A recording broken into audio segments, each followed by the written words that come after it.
Please relax. Hope all of you have manifested. Now, we're all going to be entering into the next session where we will be learning about how the Sattva Tattva, the reality dimension of the cosmos. We'll all be entering into that session now. It's a very, very beautiful session where you will be learning about how the reality dimension of the cosmos is the Sattva Tattva. How the object, the reality, and your dynamic action are all one and the same. This is an amazing session. Let's all listen to it. And at the end, I request all of you to post your clicks.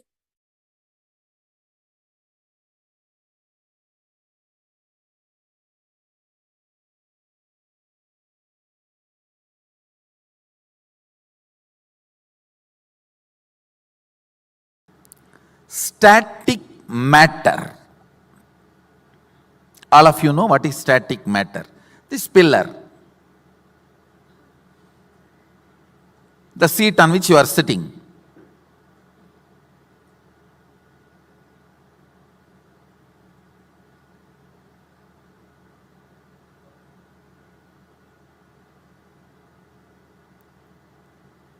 floor on which you are sitting,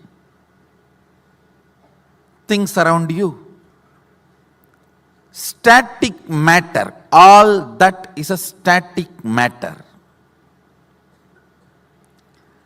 Vibrant activity, dynamic activity.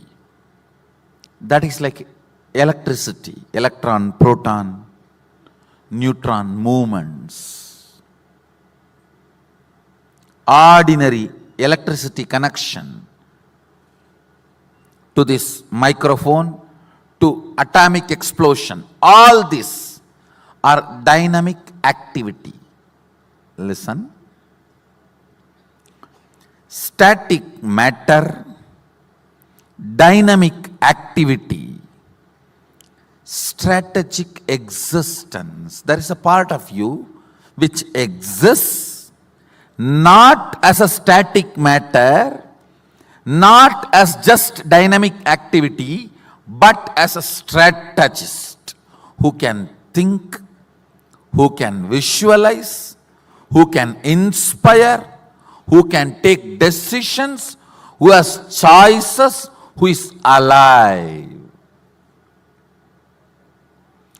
That component of you is strategic existence. Listen. Static matter, jata.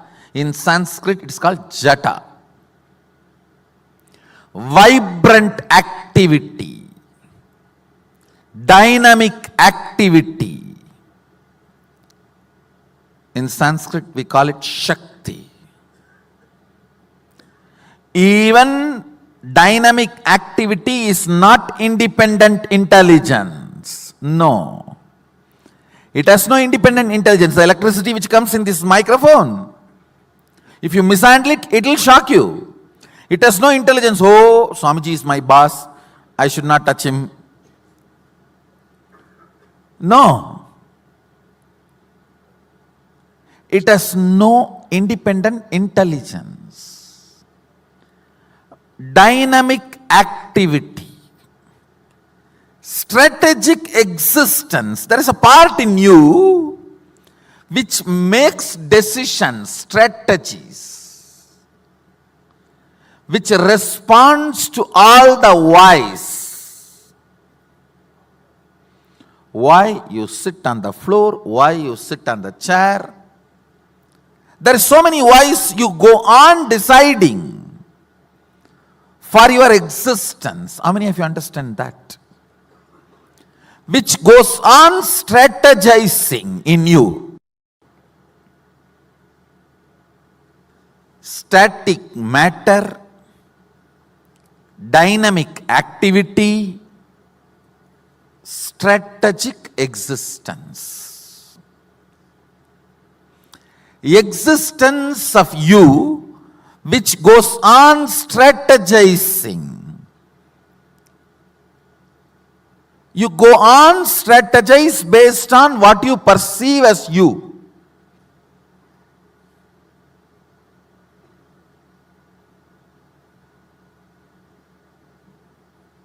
Yes, please listen. Static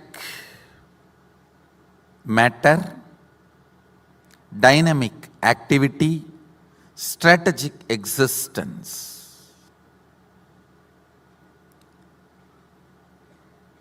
Usually all of you feel these three are different. Am I right?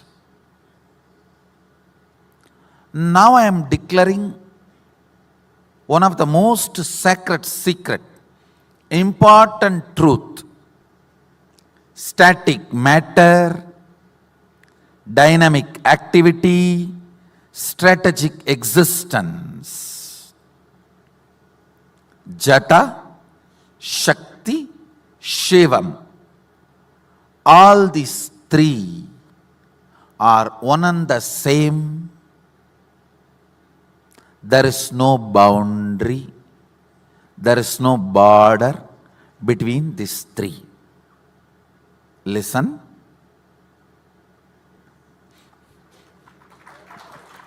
Because now I am going to make you live it. Understand, all power manifestation is just to confirm the highest cognitions have become part of your life. Higher and higher cognitions become your driving force. You raise your plane of existence. Highest oneness. Highest oneness. When it becomes your cognition, your plane of existence is Kailasa. The strategic existence which is in you wrongly believes in delusion.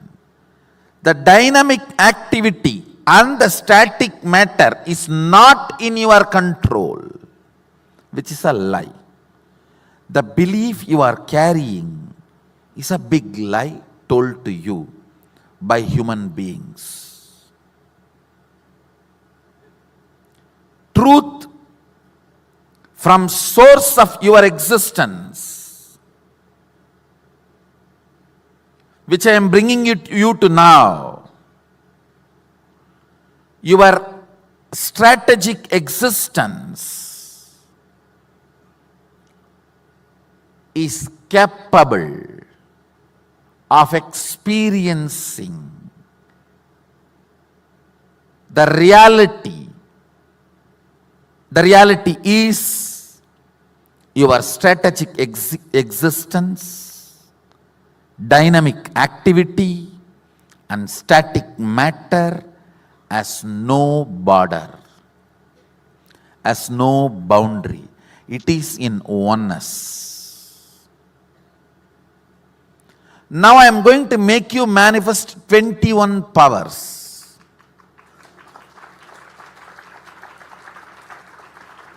Just to make you understand the multi-dimensions of this truth. Listen. Listen carefully. The part of the truth I am sharing with you, this part is called Sattva Tattva. Mahadeva reveals in Agama.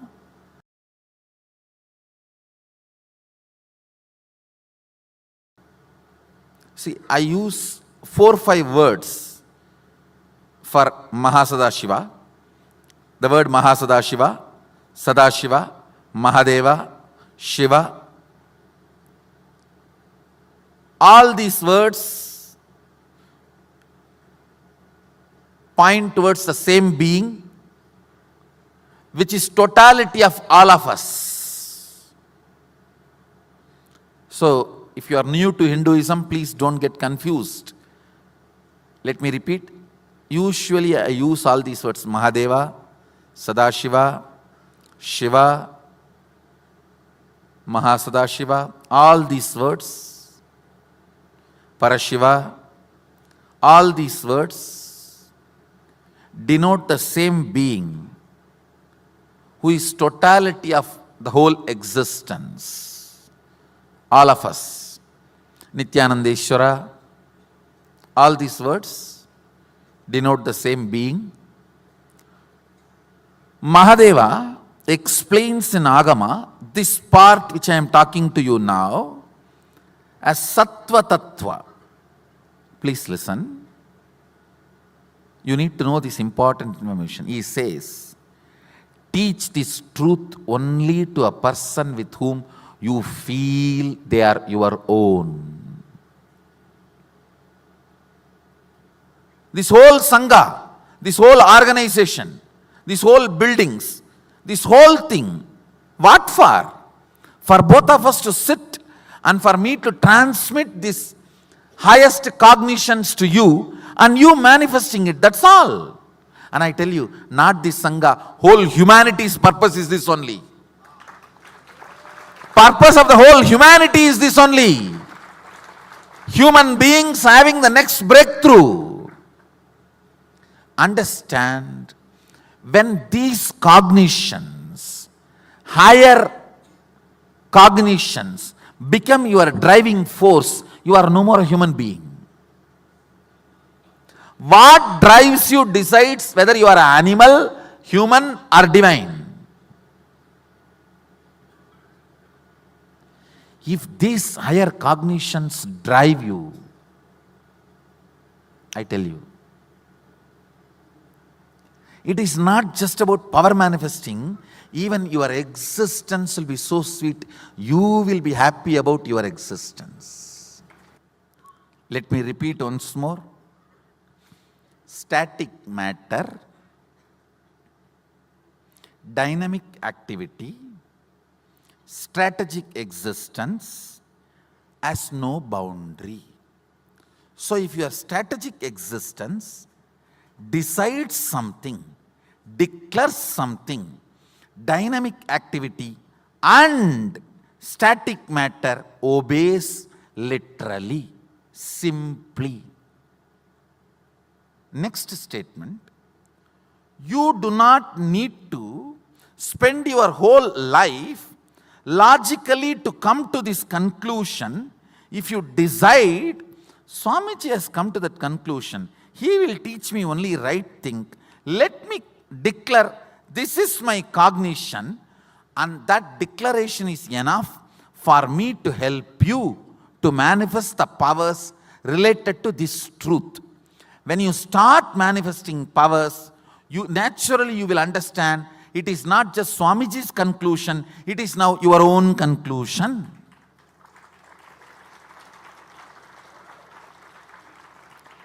Till I sign the check and put the money in your account only, it is my money. Once I put it in your account, it is your money now. Same way, till it is my conclusion and not yours only, you need to depend on my cognition. Once you start manifesting powers and understanding, now it is your cognition. Now it is your conclusion. Now it is your way of existence. How many of you are understanding? That's all. This part of the Agama is called Sattva Tattva.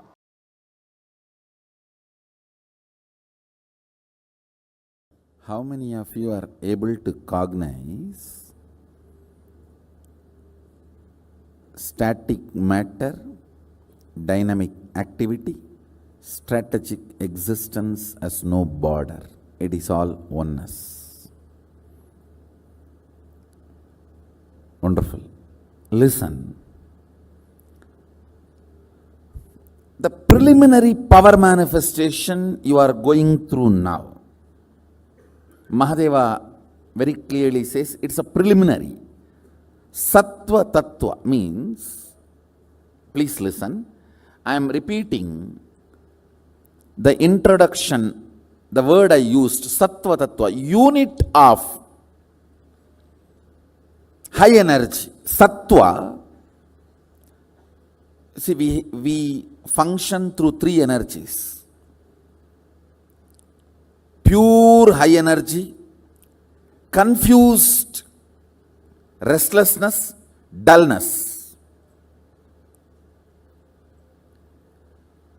So the pure high energy unit, when it is increased in you, the first response happens in you is preliminary power manifestation. See, it is intense sattva I am radiating. Understand that. Now what you are doing is a preliminary power manifestation. Only if you are settled with this cognition, I can push you to the higher level. See, this preliminary power manifestation need to bring you to the conclusion of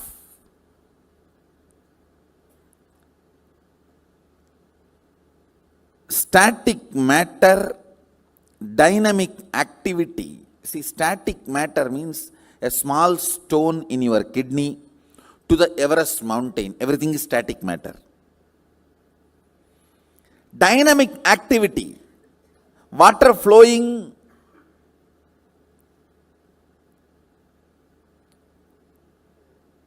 in your bathroom tap to the atomic explosion. Everything is dynamic activity. Strategic existence, your ability to generate a will, is what I call strategic existence. Your existence which goes on strategizing. How many of you are understanding all these three? See, listen. This three is separate, is the ignorance. Even the modern day science is trying to catch up with this truth. Science is the most fanatic religion promoted on the planet Earth. Ignorant fanatic religion promoted on the planet Earth is science, modern day science. Again and again and again, when you decide to cognize, please understand, your will has too much power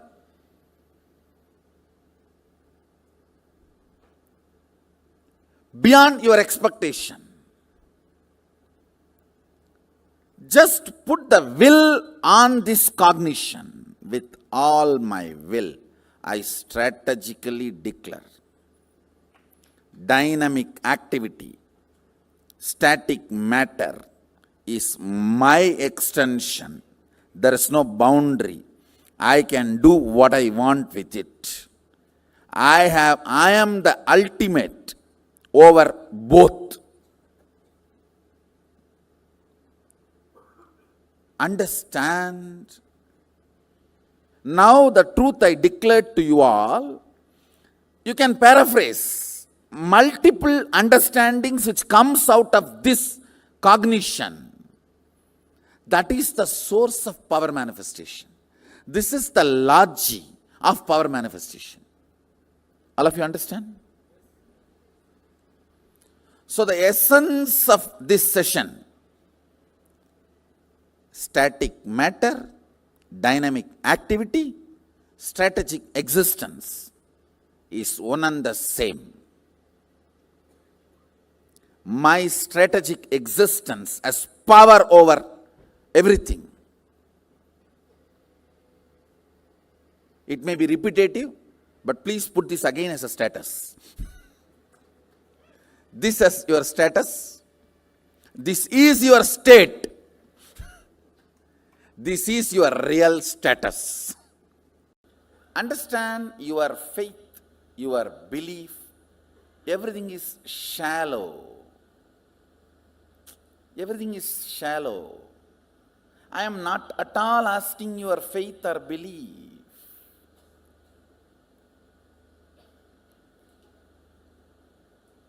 Work with it. I am giving you some of the cosmic conclusions.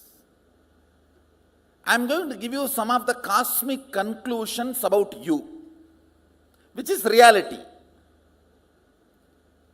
You see, if I decide this conclusion, how I am functioning. If I decide my own conclusions, how I am functioning. See, just pour petrol in your vehicle and see how it is functioning. Pour your garbage or the sewage water and see how it is functioning. That's all. I am very clear. It's a science. Decide.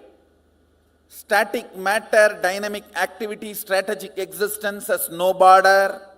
It is one and the same. With this understanding, this moment, I am commanding. Let things happen as I want. decide and see how things work.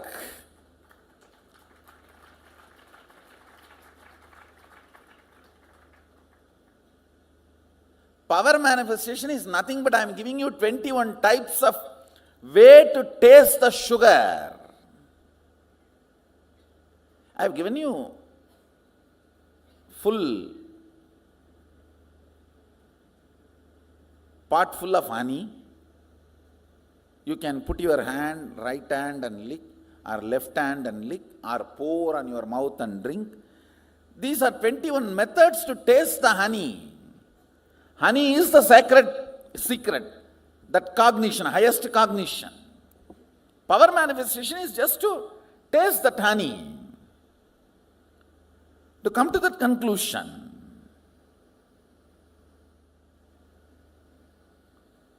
Understand, much of your faith, belief, all these are silly conversations with yourself and with others.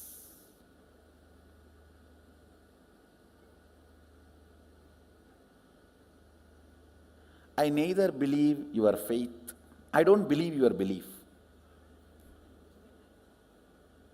I am very clear. Come to conclusions. Understand, every moment you are driven by certain conclusions. You apply your own conclusions and see how the machine functions. You apply the conclusions I am giving and see how the machine functions. That's all. See, you are like this hardware.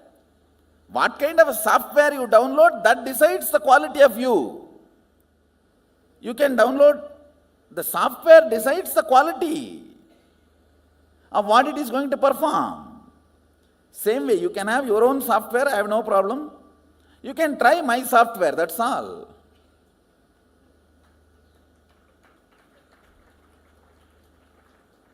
So there is no belief, faith involved. The whole process involves integrity. The whole process involves integrity, not faith or belief. Integrity to the conclusions.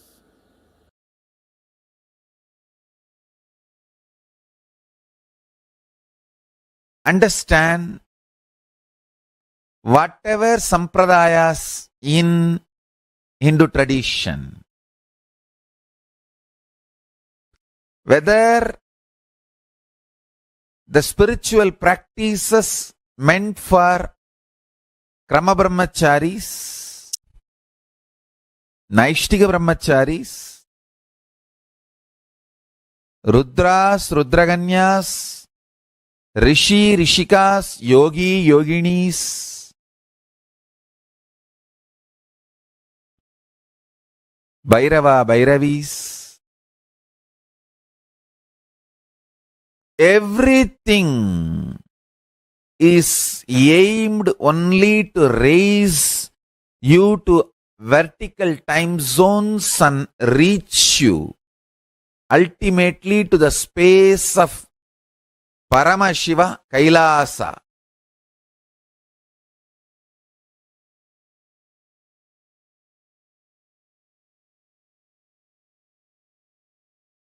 It may look as simple as applying sacred ash on your forehead,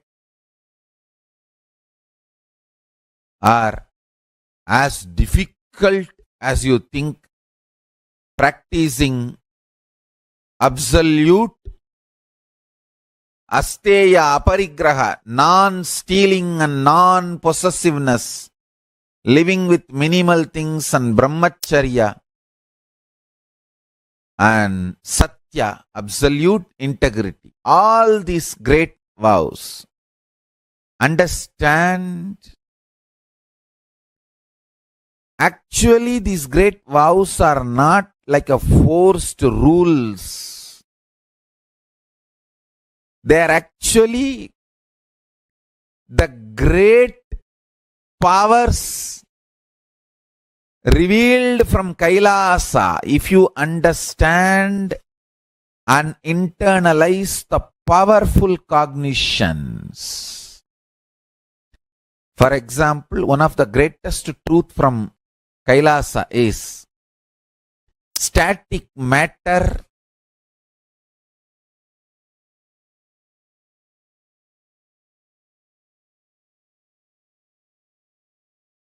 strategic existence, vibrant energy. All these three is one and the same. Carefully listen. Static matter, vibrant energy, strategic existence. All these three does not have a wall, boundary, watertight compartment, sealed, separate existence. It is one and the same. If you internalize this powerful cognition, meditating on it, you will see, you will start manifesting powers, because all these three is separate because of your false cognition, false belief. Once you lift the false belief, it is like a bamboo floating in the Ganga. If you are looking short, small part of the Ganga, like if you take a close-up shot, it will look like Ganga is divided by the bamboo. If you go for a long shot, you will realize Ganga can never be divided by the bamboo. If you think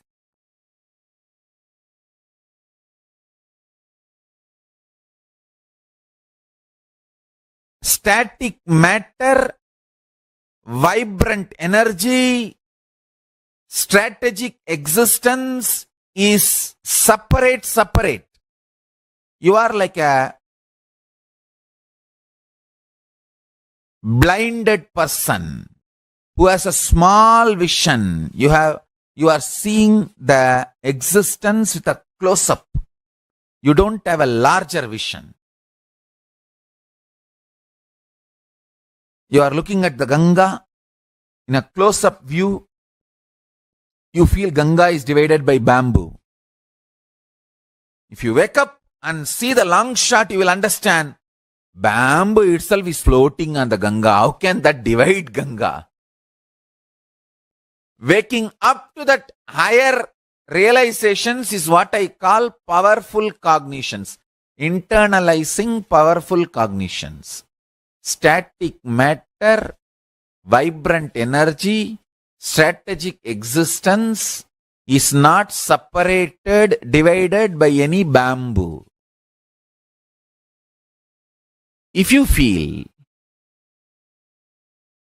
static matter, vibrant energy, strategic existence is divided,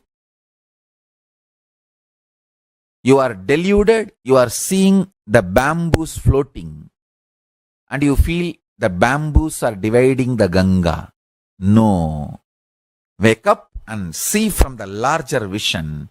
You will understand all the three are one and the same.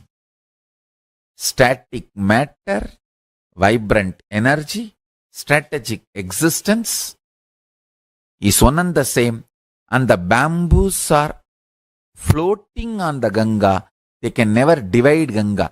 Your beliefs and ideas are floating on this Paramashiva. They can never divide Paramashiva. I'll just finish the whole thing in 2-3 statements. You are a hardware, this body. And thus there is a software, the programming, which operates this body.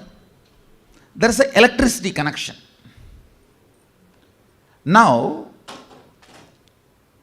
the software with which you were operating and the electricity this too is completely screwed up. That is when the hardware also started getting destroyed. I am doing two things. One, again and again putting the powerful software. See, every powerful cognition I am giving you, when I say this static matter, dynamic activity, strategic existence is one and the same. And immediately, till you get into your old stupid screwed software, you will not have doubt. For a few minutes, because of my face value, I think this fellow must be telling only for my good. Some reason, it will be there as alive memory. Those few minutes when you decide to use that as your software, my superconsciousness, my electricity connects with you. Not the regular electricity with which you are working, bioenergy. No, Sadashiva's bioenergy, who gave me the experience and authority to transmit this experience, his bioenergy just enters into you. Once you start seeing that moving, you will feel, oh God, I think this fellow is right. Once 21 times you move, then this software cannot be taken out of your software. How many of you are understanding what I am saying? Understand? That's all is the whole game.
Nityanandam, to all the participants that are here sitting with us.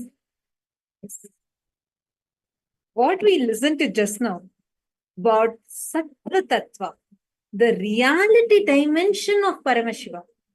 See, we have been learning such amazing revelations from Swamiji, where Swamiji has been revealing to us the various qualities of consciousness, how the Panchakritya happens, and all these extremely powerful revelations. I request all of you to please be on camera and intensely listen to this. See, Sattva Tattva means static matter, dynamic activity, strategic existence. All these three are one and the same. This is a very powerful, it is reality. You now need to take statement and contemplate, meditate on this. Can I request all of you to take a few minutes and post here? What is the understanding that you are having from this one powerful cognition? Static matter means anything that's a matter, a static matter. Like, for example, let's say the mic I'm having. It's a static matter. Dynamic activity, the energy, like the talking or movement or anything, there is a dynamic activity.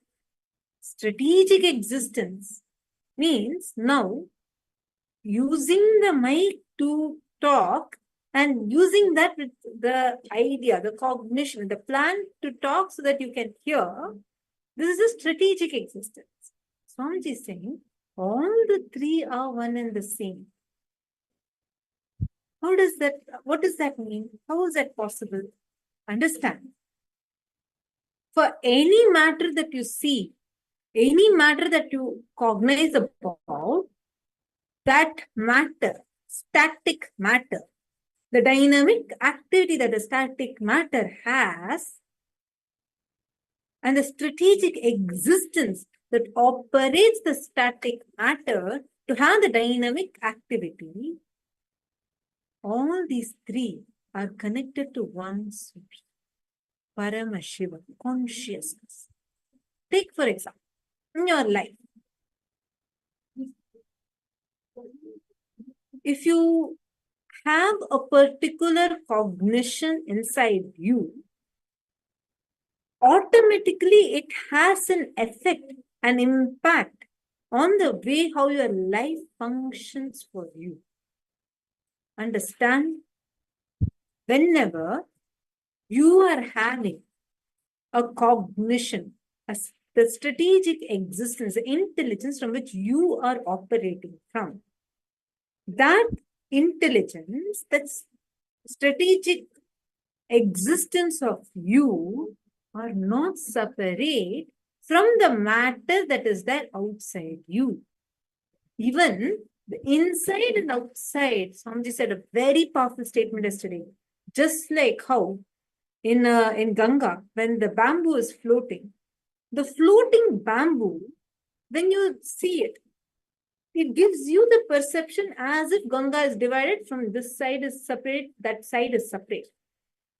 In reality, separation never existed. Even when you take out the bamboo, suddenly it looked like the whole Ganga is unified. But in reality, Ganga was never made into two parts. How many of you are understanding this?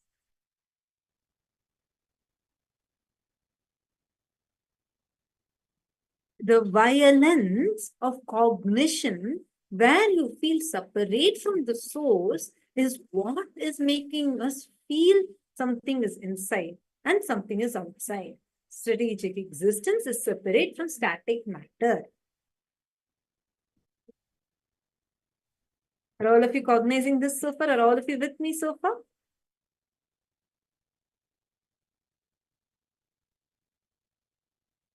Now, I request all of you to write down and post this one statement.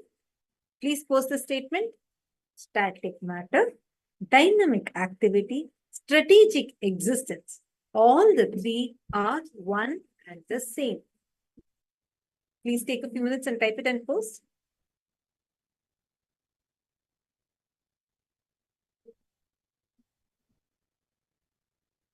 Actually, there is a very beautiful reference to this in the Ishavasya Upanishad. The Ishavasya Upanishad. In the 5th verse, Ishavasya Upanishad is the first Upanishad. I remember in 2015 also Swamiji had revealed this. In the 5th verse of Ishavasya Upanishad, where it says, Tade ejati tannejati taddure tadvantike tadantarasya sarvasya tadu sarvasyasya bahyataha. It means we feel the idea of inner and outer does not exist. Tade ejati tannejati taddure tadvantike. It means that you feel that at the same time, which is far off and which is nearest to you, which is the most farthest object and which is the nearest object. And tadantarasya tadu sarvasyasya bahyat, which is that which is within you and which is outside you at the same time. Why? Because there is nothing called as being inside and being outside at the same time, because there is no separation in the first place. That is why very clearly the very first Upanishad, Ishavasya Upanishad says, Tadantarasya sarvasya tadu sarvasyasya bahyataha. So at the same time, it is existing inside of you and outside of you because there is no separation. There is never a separation that ever existed. There is never a separation even when you are in the delusion, nor a separation when you are out of delusion. Throughout that time, the whole existed as a whole and continuing to exist as a whole. Static matter, dynamic activity, strategic existence are one and the same, because the moment you decide, your one decision, your declaration is powerful enough. The moment strategic existence shifts, it has the power to impact the static matter and the dynamic activity. The way you want your life to be, you can manifest it. Nothing external is independent of you. Even the worst happenings, the most terrorizing things are also only your own manifestation. The moment as a strategic existence, you cognize that the source here and the source there is one and the same, then it's very simple, very, very easy for you to just impact that reality. Ma Christina has posted separation as a thing is a silly joke. Everything is so interconnected. Thema, and not just that, whenever we practice, shouldn't use the word practice, whenever we do the power manifestation, right? Where we manifest, for example, the power of consciousness over matter. Actually, the power of consciousness over matter defies all Newton's laws of motion, because fundamentally you're not having something external moving or operating to move the coconut of your hand. You're just keeping it. You're keeping the coconut. The matter, static matter. The dynamic activity is a movement.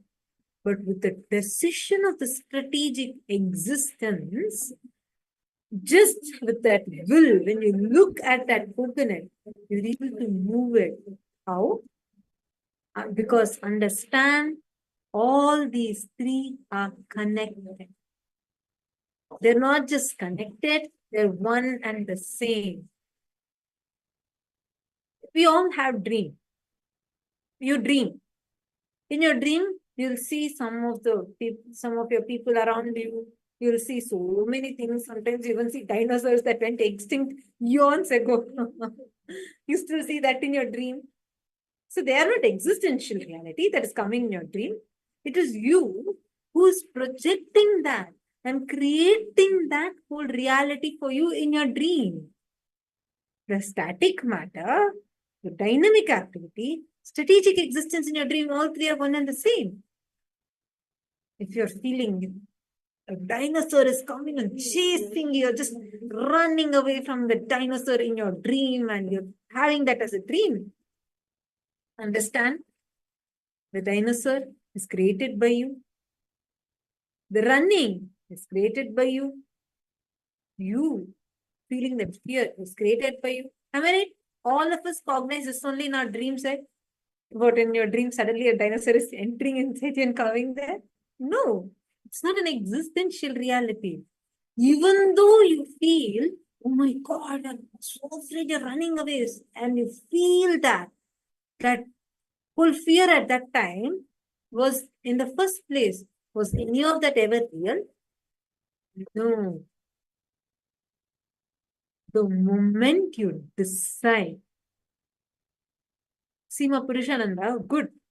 Make this powerful cognition as a decision inside of you and a declaration. Actually, Purushananda, you should also be wearing only kavi. All the people who took the sannyas initiation quickly get the kavi dress and wear kavi. You should be wearing that only. Now, Krishna has said, Dino comes for me in my dream and I'm flying straight into the air.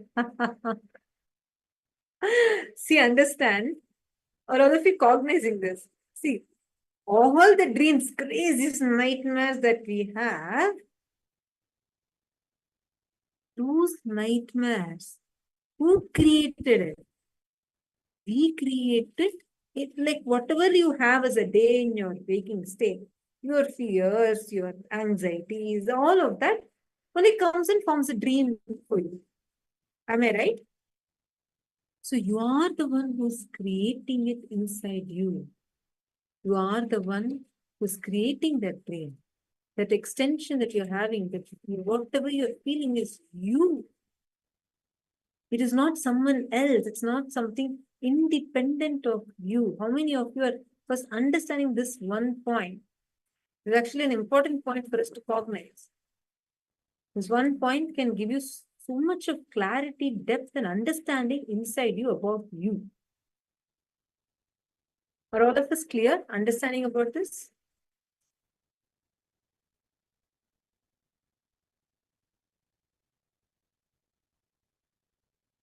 I request all of you to please post in the chat if you have understood.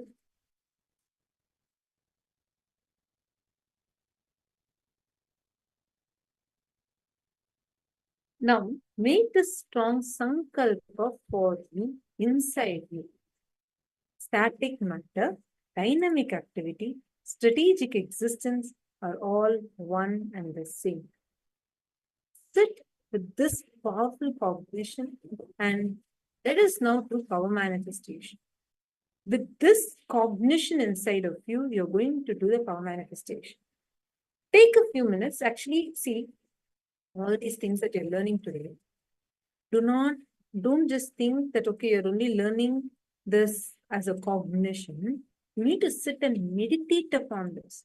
You'll actually see how things will move and align for you. I remember so many times I've seen this. Just that one declaration, you cognize that it's connected and make a declaration, really reality change. Reality will change for you.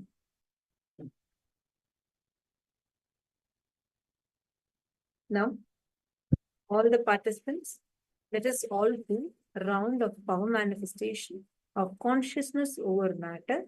Can I request all of you to please come and settle down? You're going to be repeating same round again, where you're going to be connecting with Swamiji. Take a bowl of water and put a needle on that. And you're going to be making that needle to move towards you. Okay, most important thing is record the whole manifestation, make it as moving towards you, and make sure there is no other air source around. Like there should not be a fan or AC or something that pushes the needle and makes it move. It should only be purely a consciousness. Cognize. The source of the first person in me is the same source of the needle as well. These two sources are connected. It's Swamiji who's sitting in me and in them. The strategic existence is the same. The static matter, dynamic activity, strategic existence are one and the same. I am making a declaration now. Let the needle move towards me. Sit with that will and just move it. Definitely you'll see it move. Ready? We start now.